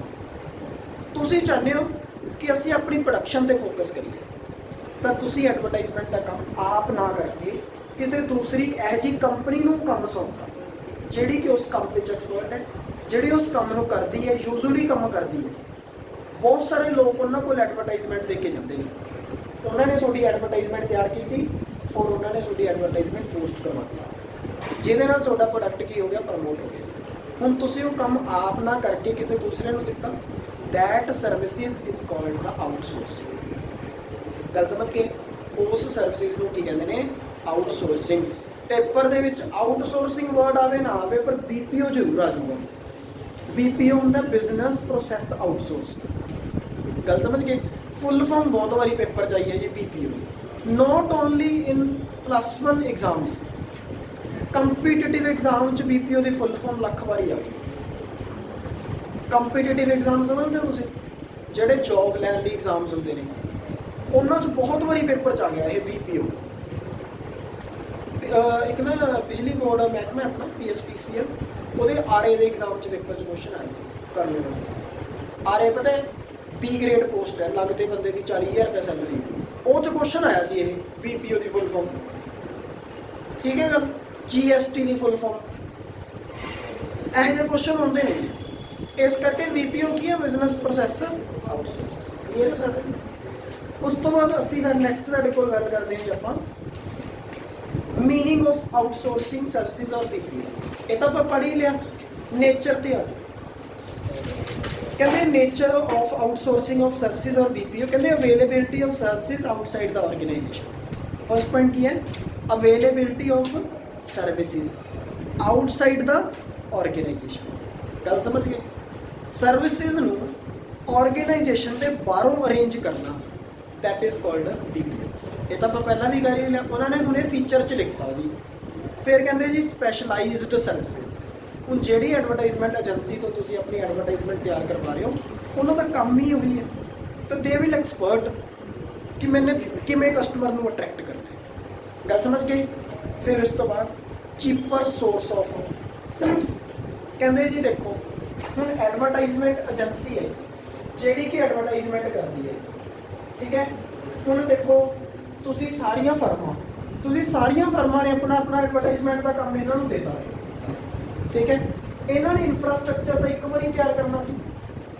ਇਨਫਰਾਸਟ੍ਰਕਚਰ ਦਾ ਮਤਲਬ ਆਪਦਾ ਜਿਹੜਾ ਢਾਂਚਾ ਜੋ ਇਹਨਾਂ ਨੂੰ ਚੀਜ਼ਾਂ ਚਾਹੀਦੀਆਂ ਸੀਗੀਆਂ ਐਡਵਰਟਾਈਜ਼ਮੈਂਟ ਤਿਆਰ ਕਰਨ ਵਾਸਤੇ, ਉਹ ਤਾਂ ਇੱਕ ਵਾਰੀ ਬਣਾਈਆਂ, ਪਰ ਕੰਮ ਇੰਨੇ ਜਾਣਿਆਂ ਦਾ ਹੋ ਗਿਆ। ਕਹਿੰਦੇ ਹੁੰਦੇ ਨਾ, ਖਰਚਾ ਜਦੋਂ ਲਿਮਟਿਡ ਹੋ ਜੇ ਤੇ ਬੰਦੇ ਜ਼ਿਆਦਾ ਹੋ ਜਾਣ ਸਰਵਿਸ ਲੈਣ ਵਾਲੇ, ਪ੍ਰੋਡਕਟ ਜ਼ਿਆਦਾ ਬਣ ਜਾਣ, ਉਹ ਖਰਚਾ ਵੰਡਿਆ ਜਾਂਦਾ ਹੈ ਤਾਂ ਚੀਜ਼ ਸਸਤੀ ਹੋ ਜਾਂਦੀ ਹੈ। ਤਾਂ ਜਦੋਂ ਇਹਦਾ ਕੰਮ ਹੀ ਐਡਵਰਟਾਈਜ਼ਮੈਂਟ ਹੈ, ਤਾਂ ਤੁਸੀਂ ਸਾਰੇ ਜਣੇ ਆਪਣੀ ਐਡਵਰਟਾਈਜ਼ਮੈਂਟ ਲੈ ਕੇ ਇਹਦੇ ਕੋਲ ਆ ਗਏ, ਤੇ ਜਿਹੜੀ ਐਡਵਰਟਾਈਜ਼ਮੈਂਟ ਉਹ ਕੀ ਹੋਊਗੀ? ਸਸਤੀ। ਗੱਲ ਸਮਝ ਗਏ? ਤਾਂ ਇਹਦਾ ਮਤਲਬ ਸਾਨੂੰ ਚੀਪਰ ਸਰਵਿਸਿਜ਼ ਜਿਹੜੀਆਂ ਨੇ ਉਹ ਇਹ ਪ੍ਰੋਵਾਈਡ ਕਰਦਾ ਹੈ। ਸਮਝ ਗਏ? ਫਿਰ ਕਹਿੰਦੇ increasing the efficiency of user. ਇਹਦੇ ਨਾਲ ਨਾ ਕਹਿੰਦੇ ਐਫੀਸ਼ੀਐਂਸੀ ਕੁਝ ਯੂਜ਼ਰ ਦੀ ਬਚ ਜਾਂਦੀ ਹੈ। ਕਹਿੰਦੇ ਜਿਹੜਾ ਹੁਣ ਬਿਜ਼ਨਸ ਹੈ ਉਹ ਇੰਨਾ ਆਊਟਸੋਰਸਿੰਗਸ ਦਾ ਯੂਜ਼ ਕਰਦੇ ਹੈ ਨਾ, ਜਿਹਦੇ ਨਾਲ ਕੀ ਹੋਏਗਾ, ਜਿਹੜਾ ਬਿਜ਼ਨਸ ਹੈ ਉਹ ਆਪਣੀਆਂ ਜਿਹੜੀਆਂ ਇੰਪੋਰਟੈਂਟ ਐਕਟੀਵਿਟੀਜ਼ ਨੇ ਉਹਨਾਂ ਤੇ ਕੰਸਨਟਰੇਟ ਕਰ ਸਕਦਾ ਹੈ। ਸਮਝ ਗਏ ਗੱਲ? ਅਦਰਵਾਈਜ਼ ਕਿੱਥੇ ਤਾਂ ਬਿਜ਼ਨਸ ਨੂੰ ਆਪ ਨੂੰ ਐਕਟੀਵਿਟੀ ਕਰਨੀ ਪੈਂਦੀ, ਪਰ now business can concentrate on its activities. ਠੀਕ ਹੈ ਜੀ, ਕਲੀਅਰ ਹੈ? This is the BPO। ਫਿਰ ਨੀਡ ਆਫ ਆਊਟਸੋਰਸਿੰਗ। ਕਿਉਂ ਜ਼ਰੂਰਤ ਹੈ BPO ਦੀ? ਸਭ ਤੋਂ ਪਹਿਲਾਂ ਕਹਿੰਦੇ obtaining the good quality service। they are providing good quality services because they are experts। ਕਿਉਂਕਿ ਉਹ ਐਕਸਪਰਟ ਹੈ, ਇਸ ਕਰਕੇ ਗੁੱਡ ਕੁਆਲਿਟੀ ਸਰਵਿਸਿਜ਼ ਦਾ ਬੈਨੀਫਿਟ ਲੈਣ ਵਾਸਤੇ ਤੁਸੀਂ ਆਊਟਸੋਰਸ ਕਰੋ। ਠੀਕ ਹੈ ਗੱਲ? ਫਿਰ ਕਹਿੰਦੇ ਅਵੋਇਡਿੰਗ ਫਿਕਸਡ ਇਨਵੈਸਟਮੈਂਟ ਇਨ ਸਰਵਿਸਿਜ਼ ਦੇ ਵਿੱਚ ਫਿਕਸਡ ਇਨਵੈਸਟਮੈਂਟ ਕਰਨੀ ਪਊਗੀ। ਦੇਖੋ ਜੀ ਸਾਰੇ ਧਿਆਨ ਨਾਲ ਇੱਧਰ ਗੱਲ ਸੁਣੋ। ਆਵਰੀ ਤਾਂ ਐਡਵਰਟਾਈਜ਼ਮੈਂਟ ਏਜੰਸੀ ਹੈ, ਇਹਦਾ ਕੰਮ ਕੀ ਹੈ? ਇਕੱਲਾ ਐਡਵਰਟਾਈਜ਼ਮੈਂਟ ਕਰਨਾ। ਤੁਸੀਂ ਚਾਹੁੰਦੇ ਹੋ ਵੀ ਅਸੀਂ ਤਾਂ ਇਹਨੂੰ ਐਡਵਰਟਾਈਜ਼ਮੈਂਟ ਦੇਣੀ ਨਹੀਂ, ਆਪ ਕਰਨੀ ਹੈ, ਤਾਂ ਤੁਹਾਨੂੰ ਵੀ ਤਾਂ ਸਾਰਾ ਇਨਫਰਾਸਟ੍ਰਕਚਰ ਤਿਆਰ ਕਰਨਾ ਪਊਗਾ, ਫਿਕਸਡ ਇਨਵੈਸਟਮੈਂਟ ਕਰਨੀ ਪਊਗੀ। ਠੀਕ ਹੈ ਗੱਲ? ਬਹੁਤ ਜ਼ਿਆਦਾ ਖਰਚਾ ਕਰਨਾ ਪਊਗਾ। ਸਮਝ ਗਏ? ਤੁਸੀਂ ਚਾਹੁੰਦੇ ਹੋ ਖਰਚਾ ਨਾ ਹੋਵੇ ਤਾਂ ਤੁਸੀਂ ਫਿਕਸਡ ਇਨਵੈਸਟਮੈਂਟ ਨਹੀਂ ਕਰਨਾ ਚਾਹੋਗੇ। ਜੇ ਤੁਸੀਂ ਫਿਕਸਡ ਇਨਵੈਸਟਮੈਂਟ ਨਹੀਂ ਕਰਨੀ, ਆਪ ਕੰਮ ਨਹੀਂ ਕਰਨਾ, ਤਾਂ ਕਰਵਾਉਣਾ ਪਊਗਾ। ਤਾਂ ਇਸ ਕਰਕੇ ਬਿਜ਼ਨਸ ਪ੍ਰੋਸੈਸ ਆਊਟਸੋਰਸਿੰਗ ਜਿਹੜਾ ਹੈਗਾ ਉਹ ਕੰਪਨੀ ਨੂੰ ਫਿਕਸ ਇਨਵੈਸਟਮੈਂਟ ਕਰਨ ਤੋਂ ਰੋਕਦਾ ਹੈ, ਤਾਂ ਕਿ ਤੁਹਾਡੇ ਵਾਧੂ ਖਰਚ ਨਾ ਹੋਣ। ਜਦੋਂ ਕੰਮ ਬਾਹਰੋਂ ਹੋ ਰਿਹਾ ਹੈ, ਫਿਰ ਤੁਸੀਂ ਆਪ ਕਿਉਂ ਕਰਨਾ ਹੈ? ਤੁਸੀਂ ਆਪਦੇ ਮੇਨ ਕੰਮ ਤੇ ਫੋਕਸ ਕਰੋ। ਸਮਝ ਗਏ ਗੱਲ? ਤਾਂ ਇਸ ਕਰਕੇ ਫਿਕਸਡ ਇਨਵੈਸਟਮੈਂਟ ਹੈ ਜਿਹੜੀ ਇਹਨੂੰ ਅਵੋਇਡ ਕਰਨ ਵਾਸਤੇ, ਅਵੋਇਡ ਇੱਕ ਨੈਗੇਟਿਵ ਵਰਡ ਹੈ ਜੀ, ਕਿਸੇ ਚੀਜ਼ ਨੂੰ ਰੋਕਣਾ। ਸਮਝ ਗਏ ਗੱਲ? ਫਿਰ ਕਹਿੰਦੇ smooth running of business. Smooth running business ਦੀ ਹੋਵੇ, ਪ੍ਰੋਪਰਲੀ ਸਮੂਥ ਤਰੀਕੇ ਨਾਲ ਬਿਜ਼ਨਸ ਚੱਲੇ, ਕਿਸੇ ਪ੍ਰਕਾਰ ਦੀ ਕੋਈ ਪ੍ਰੋਬਲਮ ਨਾ ਆਵੇ, ਕੋਈ ਕੰਮ ਪੈਂਡਿੰਗ ਨਾ ਰਹੇ। ਕਿਉਂਕਿ ਕੰਮ ਬਿਜ਼ਨਸ 'ਚ ਬਹੁਤ ਸਾਰੇ ਹੁੰਦੇ ਨੇ, ਤਾਂ ਕੁਝ ਕੰਮ ਤੁਸੀਂ ਬਾਹਰ ਦੇਤੇ, ਕੁਝ ਇੰਪੋਰਟੈਂਟ ਕੰਮ ਆਪ ਕਰ ਲਏ। ਵੰਡ ਕੇ ਜਦੋਂ ਕੰਮ ਹੋ ਜਾਂਦਾ ਹੈ ਤਾਂ ਕੰਮ ਆਸਾਨੀ ਨਾਲ ਤੇ ਜਲਦੀ ਹੋ ਜਾਂਦਾ ਹੈ। ਸਮਝ ਗਏ ਗੱਲ? ਇਸ ਕਰਕੇ ਬਿਜ਼ਨਸ ਸਮੂਥਲੀ ਚੱਲਦਾ ਰਹੇ, ਇਹ ਸਾਡਾ ਕੀ ਹੈ? ਠੀਕ ਹੈ ਜੀ। ਫਿਰ ਉਸ ਤੋਂ ਬਾਅਦ ਕਿਹੜੀਆਂ ਤਰ੍ਹਾਂ ਦੀਆਂ BPOs ਹੁੰਦੀਆਂ? ਠੀਕ ਹੈ, ਕਿਹੜੀਆਂ ਤਰ੍ਹਾਂ ਦੀਆਂ BPOs ਹੁੰਦੀਆਂ? ਬਿਜ਼ਨਸ ਪ੍ਰੋਸੈਸ ਆਊਟਸੋਰਸਿੰਗ ਅਸੀਂ ਕਿਹੜੀਆਂ ਤਰ੍ਹਾਂ ਦੀਆਂ ਸਰਵਿਸਿਜ਼ ਨੂੰ ਕਰਦੇ ਹਾਂ? ਸਭ ਤੋਂ ਪਹਿਲਾਂ ਤਾਂ ਕਹਿੰਦੇ ਜੀ ਫਾਈਨੈਂਸ਼ੀਅਲ ਸਰਵਿਸਿਜ਼। ਠੀਕ ਹੈ, ਫਾਈਨੈਂਸ਼ੀਅਲ ਸਰਵਿਸਿਜ਼ ਕੀ ਹੁੰਦੀਆਂ? ਜਿਹੜੀਆਂ ਸਰਵਿਸਿਜ਼ ਪੈਸੇ ਨਾਲ ਸੰਬੰਧਿਤ ਹੋਣ। ਜਿਵੇਂ ਹੁਣ ਸਪੋਜ਼ ਕਰੋ ਜੀ, ਆਪਣੇ ਪੰਜਾਬ ਦੇ ਵਿੱਚ ਕੀ ਹੁੰਦਾ? ਪੰਜਾਬ ਗੌਰਮੈਂਟ ਰਿਕਰੂਟਮੈਂਟ ਕਰਦੀ ਹੈ। ਪੰਜਾਬ ਗੌਰਮੈਂਟ ਕੀ ਕਰਦੀ ਹੈ ਜੀ? ਭਰਤੀ ਕਰਦੀ ਹੈ। ਸਮਝ ਗਏ? ਜਦੋਂ ਪੰਜਾਬ ਗੌਰਮੈਂਟ ਦੀ ਜਾਂ ਸੈਂਟਰ ਗੌਰਮੈਂਟ ਭਰਤੀ ਕਰਦੀ ਹੈ ਤਾਂ ਉਹਨਾਂ ਦੀਆਂ ਕੁਝ ਬੋਡੀਜ਼ ਬਣੀਆਂ ਹੋਈਆਂ, ਜਿਵੇਂ ਅਗਰ C ਗ੍ਰੇਡ ਪੋਸਟ ਵਾਲਿਆਂ ਦੀ ਭਰਤੀ ਕਰਨੀ ਹੈ ਤਾਂ PSSB ਦਾ ਬਣਿਆ ਹੋਇਆ। ਠੀਕ ਹੈ ਜੀ। ਅਦਰਵਾਈਜ਼ PPSC ਬਣਿਆ ਹੋਇਆ, ਜਿਹੜਾ ਕਿ ਪੇਪਰ ਕੰਡਕਟ ਕਰਦਾ। ਪੇਪਰ ਕੰਡਕਟ ਕਰਕੇ ਬੱਚਿਆਂ ਦੇ ਨਾਮ ਜਿਹੜੇ ਨੇ ਉਹ ਸਰਕਾਰ ਨੂੰ ਰეკਮੈਂਡ ਕਰ ਦਿੰਦਾ ਔਰ ਉਹ ਬੱਚਿਆਂ ਨੂੰ ਹਾਇਰ ਕਰ ਲਿਆ ਜਾਂਦਾ। ਸਮਝ ਕੇ ਗੱਲ? ਬੱਚੇ ਗਵਰਨਮੈਂਟ ਜੌਬ ਤੇ ਰੱਖੇ ਜਾਂਦੇ ਨੇ। ਇਹ ਸਿਸਟਮ ਹੈ। ਕਿੱਥੇ ਤੱਕ ਗਵਰਨਮੈਂਟ ਆਪ ਕਰੇ, ਪਰ ਗਵਰਨਮੈਂਟ ਨੇ ਉਹ ਕੰਮ ਆਊਟਸੋਰਸ ਕਰਤਾ ਤਾਂ ਕਿ ਗਵਰਨਮੈਂਟ ਆਪਣੀ ਮੇਨ ਕੰਮ ਤੇ ਫੋਕਸ ਕਰੇ। ਸਮਝ ਗਏ ਗੱਲ? ਤਾਂ ਆਊਟਸੋਰਸਿੰਗ ਦਾ ਕੰਮ ਬਹੁਤ ਜ਼ਿਆਦਾ ਚੱਲਦਾ ਹੈ। ਸਿਮਿਲਰਲੀ ਹੁਣ ਆਪਾਂ ਗੱਲ ਕਰ ਲੈਣਾ ਕੰਪਨੀ ਦੀ। ਕੰਪਨੀ ਕੀ ਕਰਦੀ ਹੈ ਨਾ, ਜਦੋਂ ਕੰਪਨੀ ਨੇ ਕੋਈ ਵੀ ਇਸ਼ੂ ਕਰਨਾ ਹੁੰਦਾ, ਸ਼ੇਅਰਸ ਇਸ਼ੂ ਕਰਨੇ ਹੁੰਦੇ ਆ, ਠੀਕ ਹੈ ਗੱਲ, ਜਾਂ ਫਿਰ ਕੰਪਨੀ ਨੇ ਆਪਣੇ ਡੈਟਰਸ ਤੋਂ ਪੈਸੇ ਇਕੱਠੇ ਕਰਨੇ, भाई ਹੁਣ ਕੰਪਨੀ ਜਾਊਗੀ ਇਕੱਲੇ ਇਕੱਲੇ ਬੰਦੇ ਕੋਲ, ਡਾਇਰੈਕਟਰ ਜਾਣਗੇ, ਡਾਇਰੈਕਟਰ ਇਕੱਲੇ ਇਕੱਲੇ ਪਰਸਨ ਕੋਲ ਗਏ, ਕਹਿੰਦੇ ਜੀ ਐਂ ਕਰਕੇ ਪੈਸੇ ਦਿਓ, ਤੁਹਾਡੇ ਤੋਂ ਲੈਣੇ ਆ, ਸ਼ੇਅਰ ਇਸ਼ੂ ਕਰਨੇ ਆ। ਕੰਪਨੀ ਕਹਿੰਦੀ ਸ਼ੇਅਰ ਲੈ ਲਓ, ਸ਼ੇਅਰ ਲੈ ਲਓ, ਸ਼ੇਅਰ ਲੈ ਲਓ, ਬਾਜ਼ਾਰ 'ਚ ਚੱਕ ਕੇ ਨਾ ਰੇਹੜੀ ਦੇ ਉੱਤੇ ਸ਼ੇਅਰ ਧਰ ਕੇ ਉਹਦੇ 'ਤੇ ਵੇਚ ਰਹੇ ਆ। ਕਿ ਇੱਦਾਂ ਹੁੰਦਾ ਨਹੀਂ, ਕੰਪਨੀ ਕੋਲ ਹੋਰ ਬਹੁਤ ਸਾਰੇ ਕੰਮ ਨੇ। ਇਸ ਕਰਕੇ ਕੀ ਹੈ, ਕੰਪਨੀ ਇਹ ਕੰਮ ਨੂੰ ਕਿਸੇ ਐਕਸਪਰਟ ਬਾਡੀ ਨੂੰ ਦੇ ਦਿੰਦੀ ਹੈ, ਜਿਹੜੀ ਕੰਪਨੀ ਫਨ ਇਹ ਕੀ ਹੁੰਦਾ, ਦੇਖੋ ਇਹਦੇ ਵਿੱਚ ਵੀ ਪੈਸਾ ਰੇਜ਼ ਕਰਨਾ, ਇਹ 'ਚ ਵੀ ਪੈਸਾ ਆਉਣਾ। ਤਾਂ ਜਿਹੜੇ ਸਰਵਿਸਿਜ਼ ਪੈਸੇ ਨਾਲ ਸੰਬੰਧਿਤ ਹੋਣ, ਜਿਹੜੀਆਂ ਸਰਵਿਸਿਜ਼ 'ਚ ਪੈਸਾ ਇਨਵੋਲਵ ਹੋਵੇ, ਅਸੀਂ ਉਹਨਾਂ ਸਰਵਿਸਿਜ਼ ਨੂੰ ਕੀ ਬੋਲਦੇ ਹਾਂ, ਫਾਈਨੈਂਸ਼ੀਅਲ ਸਰਵਿਸਿਜ਼। ਠੀਕ ਹੈ ਗੱਲ। ਕਿਸੇ ਵੀ ਤਰ੍ਹਾਂ ਦੀ ਸਰਵਿਸ ਹੈ ਜਿਸ 'ਚ ਵੀ ਪੈਸਾ ਇਨਵੋਲਵਡ ਹੈ, ਤੁਸੀਂ ਕਿਤੇ ਇਨਵੈਸਟਮੈਂਟ ਕਰਨੀ ਹੈ, ਕੰਸਲਟੇਸ਼ਨ ਲੈਣੀ ਹੈ, ਫਾਈਨੈਂਸ਼ੀਅਲ ਸਰਵਿਸ ਹੈ। ਠੀਕ ਹੈ ਗੱਲ। ਤੁਸੀਂ ਪੈਸਾ ਰੇਜ਼ ਕਰਨਾ ਕਿਸੇ ਤੋਂ, ਪੈਸਾ ਲੈਣਾ ਹੈ, ਫਾਈਨੈਂਸ਼ੀਅਲ ਸਰਵਿਸ ਹੈ। ਠੀਕ ਹੈ ਗੱਲ। ਕੋਈ ਪੈਸੇ ਨਾਲ ਸੰਬੰਧਿਤ ਐਡਵਾਈਸ ਲੈਣੀ ਹੈ, ਫਾਈਨੈਂਸ਼ੀਅਲ ਸਰਵਿਸ ਹੈ। ਗੱਲ ਸਮਝ ਗਏ।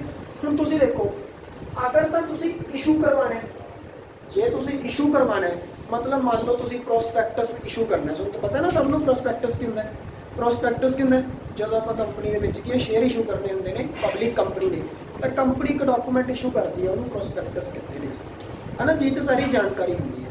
ਤਾਂ ਹੁਣ ਤੁਸੀਂ ਦੇਖੋ, ਇਸ਼ੂ ਕਰਨਾ ਹੈ, ਆਪਾਂ ਇਸ਼ੂ ਕਰਨ ਵਾਸਤੇ ਕੌਣ ਹੈ, ਮਰਚੈਂਟ ਬੈਂਕਿੰਗ। ਮਰਚੈਂਟ ਬੈਂਕਿੰਗ ਇੱਕ ਐਕਟੀਵਿਟੀ ਹੈ ਜਿਹੜੀ ਕਿ ਇਸ਼ੂ ਮੈਨੇਜਮੈਂਟ ਨੂੰ ਕੀ ਕਰਦੀ ਹੈ, ਹੈਂਡਲ ਕਰਦੀ ਹੈ। ਕੰਪਨੀ ਦੇ ਬਿਹਾਫ ਤੇ ਸ਼ੇਅਰਸ ਨੂੰ ਇਸ਼ੂ ਕਰਨ ਦਾ ਕੰਮ ਕਰਦੀ ਹੈ।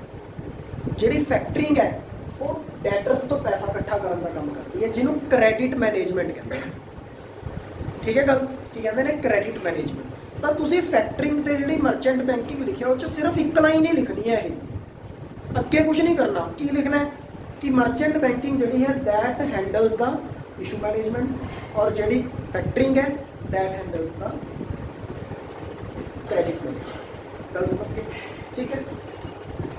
ਫਿਰ ਉਸ ਤੋਂ ਬਾਅਦ ਆਪਣੇ ਕੋਲ ਆ ਗਿਆ ਐਡਵਰਟਾਈਜ਼ਮੈਂਟ ਸਰਵਿਸਿਜ਼। ਇਹ ਤੁਸੀਂ ਆਲਰੇਡੀ ਡਿਸਕਸ ਕਰ ਚੁੱਕੇ ਆਪਾਂ, ਹੈ ਨਾ, ਕਿ ਜਿਹਦੇ ਵਿੱਚ ਤਰ੍ਹਾਂ ਤਰ੍ਹਾਂ ਦੀਆਂ ਐਡਵਰਟਾਈਜ਼ਮੈਂਟਸ ਹੈ ਜਿਹੜੀ ਉਹ ਐਡਵਰਟਾਈਜ਼ਿੰਗ ਏਜੰਸੀ ਤਿਆਰ ਕਰਦੀ ਹੈ।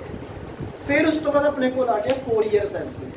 ਕਹਿੰਦੇ ਜੀ ਕੋਰੀਅਰ ਸੇਵਾਵਾਂ ਹੁੰਦੀਆਂ ਕਿ ਜਿਵੇਂ ਹੁਣ ਸਪੋਜ਼ ਕਰੋ ਆਪਣੀ ਇੱਕ ਬਿਜ਼ਨਸ ਅੰਡਰਟੇਕਿੰਗ ਹੈ, ਬਿਜ਼ਨਸ ਆਰਗੇਨਾਈਜੇਸ਼ਨ ਹੈ।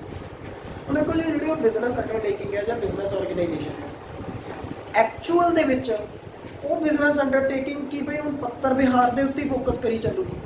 ਨਹੀਂ। ਮੈਂ ਤੁਹਾਨੂੰ ਕਿਹਾ ਸੀ ਕਿ ਪੋਸੀਬਲ ਹੈ ਕਿ ਇਹ ਜਿਹੜਾ ਕੋਰਸਪੋਂਡੈਂਸ ਹੁੰਦਾ, ਤੁਹਾਨੂੰ ਦੱਸਿਆ ਸੀ ਨਾ, ਕਿ ਇਹਦੇ ਵਾਸਤੇ ਇੱਕ ਸੈਪਰੇਟ ਡਿਪਾਰਟਮੈਂਟ ਵੀ ਹੋ ਸਕਦਾ ਹੈ। ਕਈ ਬਿਜ਼ਨਸ ਆਰਗੇਨਾਈਜੇਸ਼ਨ ਜਿਹ 'ਚ ਬਹੁਤ ਜ਼ਿਆਦਾ ਪੱਤਰ ਵਿਹਾਰ ਹੁੰਦਾ ਹੈ, ਲੈਟਰਸ ਵਗੈਰਾ ਐਕਸਚੇਂਜ ਹੁੰਦੇ ਨੇ, ਹੈ ਨਾ, ਉਹਨਾਂ ਦਾ ਇੱਕ ਸੈਪਰੇਟ ਡਿਪਾਰਟਮੈਂਟ ਵੀ ਬਣਿਆ ਹੁੰਦਾ ਹੈ। ਪਰ ਸਮਟਾਈਮਸ ਉਹ ਸੈਪਰੇਟ ਡਿਪਾਰਟਮੈਂਟ ਨਹੀਂ ਬਣਾਉਂਦੇ, ਸਮਝ ਗਏ। ਉਹ ਕਿਸੇ ਕੋਰੀਅਰ ਕੰਪਨੀ ਨਾਲ ਆਊਟਸੋਰਸ ਕਰ ਲੈਂਦੇ ਕੰਮ।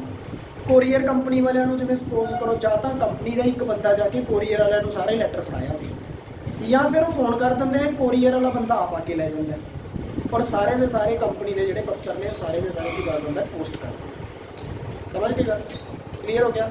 ਕਿੱਥੇ ਤਾਂ ਆਪ ਜਾ ਕੇ ਫੜਾ ਕੇ ਆਉਣਾ, ਕਿੱਥੇ ਕੰਮ ਕੋਈ ਹੋਰ ਕਰਦੇ, ਹੈ ਨਾ। ਉਸ ਤਰ੍ਹਾਂ ਦੀਆਂ ਸੇਵਾਵਾਂ ਨੂੰ ਕੀ ਕਹਿੰਦੇ ਨੇ, ਕੋਰੀਅਰ ਸਰਵਿਸਿਜ਼। ਗੱਲ ਸਮਝ ਗਏ। ਫਿਰ ਉਸ ਤੋਂ ਬਾਅਦ ਹੈ ਜੀ ਆਪਣੇ ਕੋਲ ਕਸਟਮਰ ਸਪੋਰਟ ਸਰਵਿਸਿਜ਼। ਸਾਰਿਆਂ ਨੂੰ ਇਹ ਪਤਾ ਹੈ ਕਿ ਜਦੋਂ ਆਪਾਂ ਕੋਈ ਮਹਿੰਗੀ ਚੀਜ਼ ਖਰੀਦਦੇ ਹਾਂ, ਕੋਈ ਫ੍ਰਿਜ, ਰੈਫਰੀਜਰੇਟਰ ਵਗੈਰਾ, ਜਾਂ ਕੋਈ ਏਸੀ ਖਰੀਦ ਲਿਆ, ਹੈ ਨਾ, ਤਾਂ ਸਾਨੂੰ ਕਸਟਮਰ ਸਪੋਰਟ ਸਰਵਿਸ ਮਿਲਦੀ ਹੈ। ਕਸਟਮਰ ਸਪੋਰਟ ਸਰਵਿਸ ਦਾ ਮਤਲਬ ਹੈ ਕਿ ਸਾਨੂੰ ਕੀ ਹੈ, ਆਫਟਰ ਸੇਲ ਸਰਵਿਸ ਮਿਲਦੀ ਹੈ। ਹੁਣ ਕੀ ਉਹ ਆਫਟਰ ਸੇਲ ਸਰਵਿਸ ਕੰਪਨੀ ਕਰਦੀ ਹੈ? ਨਹੀਂ, ਕੰਪਨੀ ਦਾ ਵੀ ਉਹ ਕੰਮ ਆਊਟਸੋਰਸ ਕੀਤਾ ਹੁੰਦਾ ਹੈ। ਠੀਕ ਹੈ। ਕਿਸੇ ਐਕਸਪਰਟ ਬਾਡੀ ਨੂੰ, ਜਿਹੜੀ ਕਿ ਰਿਪੇਅਰਿੰਗ ਵਗੈਰਾ ਦਾ ਕੰਮ ਕਰਦੀ ਹੈ। ਕੰਪਨੀ ਉਹਨੂੰ ਟੈਗ ਦੇ ਦਿੰਦੀ ਹੈ ਕਿ ਤੁਸੀਂ ਸਾਡੇ ਬਿਹਾਫ ਤੇ ਕੀ ਕਰਨੀ ਹੈ, ਸਰਵਿਸਿੰਗ ਕਰਨੀ ਹੈ। ਸਮਝ ਕੇ ਗੱਲ। ਹੁਣ ਮੇਰੀ ਗੱਲ ਸੁਣੋ ਜੀ, ਜਦੋਂ ਕੋਈ ਤੁਹਾਨੂੰ, ਮੈਂ ਹੁਣ ਪ੍ਰੈਕਟੀਕਲ ਇੱਕ ਚੀਜ਼ ਦੱਸਦਾ, ਮੰਨ ਲਓ ਤੁਹਾਡੇ ਘਰੇ ਕੋਈ ਵੀ ਮਸ਼ੀਨ, ਮੰਨ ਲਓ ਮੋਟਰ ਖਰਾਬ ਹੋ ਗਈ, ਠੀਕ ਹੈ, ਪ੍ਰੈਸ਼ਰ ਪੰਪ ਵਾਲੀ ਮੋਟਰ ਲੱਗੀ ਹੋਈ ਸੀ, ਉਹ ਖਰਾਬ ਹੋ ਗਈ, ਤਾਂ ਕਰੰਪਟਨ ਕੰਪਨੀ ਦੀ ਆਉਂਦੀ ਹੈ ਉਹ ਮਾਰਕੀਟ 'ਚ। ਠੀਕ ਹੈ ਜੀ। ਕਰੰਪਟਨ ਕੰਪਨੀ ਦਾ ਬੰਦਾ ਆਇਆ, ਐਕਚੁਅਲੀ ਉਹ ਕੰਪਨੀ ਦਾ ਬੰਦਾ ਨਹੀਂ ਸੀ, ਉਹ ਕੰਪਨੀ ਨੇ ਕੰਮ ਆਊਟਸੋਰਸ ਕੀਤਾ ਹੋਇਆ ਸੀ, ਉਹਨਾਂ ਦਾ ਬੰਦਾ ਸੀ। ਉਹ ਪਤਾ ਕੀ ਕਹਿੰਦੇ ਆ, ਤੁਸੀਂ ਐਂ ਨਹੀਂ ਕੀਤਾ ਜੀ, ਸਾਨੂੰ ਕੰਪਨੀ ਨੇ ਇੰਸਟਰਕਸ਼ਨ ਦਿੱਤੀ ਹੋਈ ਹੈ। ਕੰਪਨੀ ਜਦੋਂ ਕੰਮ ਆਊਟਸੋਰਸ ਕਰਦੀ ਹੈ ਨਾ, ਉਹ ਇੰਸਟਰਕਸ਼ਨਾਂ ਦਿੰਦੀ ਹੈ। ਜੇ ਉਹ ਬੰਦਾ ਕੰਪਨੀ ਦਾ ਹੁੰਦਾ ਤਾਂ ਆਪ ਡਿਸੀਜ਼ਨ ਲੈ ਸਕਦਾ ਸੀ, ਕਿਉਂਕਿ ਕੰਪਨੀ ਆਪਦੇ EMPLOYEES ਨੂੰ ਤਾਂ ਕਿਤੇ ਨਾ ਕਿਤੇ ਥੋੜ੍ਹੀ ਬਹੁਤ ਖੁੱਲ੍ਹ ਦਿੰਦੀ ਹੈ, ਪਰ ਜਦੋਂ ਕਿਸੇ ਦੇ ਹੱਥ 'ਚ ਹੁੰਦਾ ਨਾ ਕੰਮ, ਤਾਂ ਕੰਪਨੀ ਤੋਂ ਬਿਨਾਂ ਪੁੱਛੇ ਨਹੀਂ ਕਰਦਾ। ਫਿਰ ਗੱਲ ਸਮਝ ਗਏ। ਕੰਮ ਆਊਟਸੋਰਸ ਕੀਤਾ ਹੋਇਆ, ਸਮਝ ਗਏ ਨਾ। ਜਦੋਂ ਕੰਮ ਆਊਟਸੋਰਸ ਕੀਤਾ ਹੋਊਗਾ ਨਾ ਤਾਂ ਬਿਨਾ ਕੰਪਨੀ ਦੀ ਪਰਮਿਸ਼ਨ ਤੋਂ ਕਰ ਨਹੀਂ ਸਕਦੇ। ਉਹਨਾਂ ਨੂੰ ਇਨਸਟਰਕਸ਼ਨਸ ਮਿਲੀਆਂ ਹੋਈਆਂ ਤੇ ਉਹ ਇਨਸਟਰਕਸ਼ਨਾਂ ਤੋਂ ਬਾਅਦ ਜਾ ਕੇ ਕੰਮ ਕਰਦੇ ਨਹੀਂ ਫਿਰ। ਸਮਝ ਗਏ? ਕਿਉਂਕਿ ਕੰਪਨੀ ਦਾ ਕੰਮ ਕੀ ਕੀਤਾ ਹੁੰਦਾ ਆਊਟਸੋਰਸ। ਕਲੀਅਰ ਹੋ ਗਿਆ? ਠੀਕ ਹੈ ਗੱਲ। ਮੇਰੇ ਨਾਲ ਬਹੁਤ ਵਾਰੀ ਹੋਈ ਹੈ ਇਹ, ਤਾਂ ਕਰਕੇ ਥੋੜਾ ਮੈਨੂੰ ਇਸ ਗੱਲ ਬਾਰੇ ਪਤਾ ਹੈ ਕਿ ਕਸਟਮਰ ਸਪੋਰਟ ਸਰਵਿਸਿਜ਼ ਦੇ ਵਿੱਚ ਜ਼ਿਆਦਾਤਰ ਕੰਮ ਆਊਟਸੋਰਸ ਹੀ ਹੁੰਦਾ। ਠੀਕ ਹੈ ਜੀ। ਉਸ ਤੋਂ ਬਾਅਦ ਆਪਣੇ ਕੋਲ KPO ਆ ਗਿਆ ਜੀ। ਦੇਖੋ ਜਿਹੜਾ KPO ਹੈ ਸਿੰਪਲ ਹੈ ਜਮਾ। ਠੀਕ ਹੈ।